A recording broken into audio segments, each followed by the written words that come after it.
Guys, in this video, I will show you how you can uncap FPS on Rust. So without further ado, let's get started.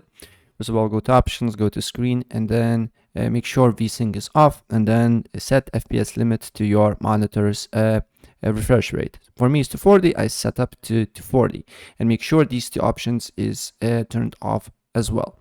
Right, then if you still is capped, if your FPS, let's say, is capped to 60, 80, whatever, after you apply these changes, then you need to quit your game here. Then I will show you what you need to do next. First of all, go on search and then go to display settings.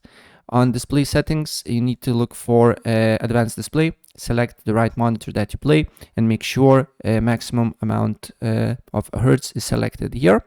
And then look if the problem persists. If the problem persists, then right click on your blank space on your desktop, show more options, and video control panel if you're using NVIDIA. If you're using AMD, probably there is something similar to that.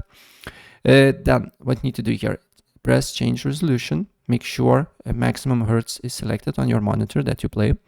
Then go to manage 3D settings.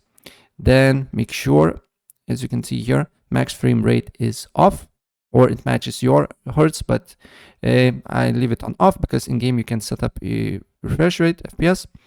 Then preferred refresh rate, make sure it's highest available, and then always turn off VSync. And then, yeah, that's basically it. Apply the changes and you should uncap your FPS in Rust. So if I helped you out, please press like button and subscribe for more. Take care.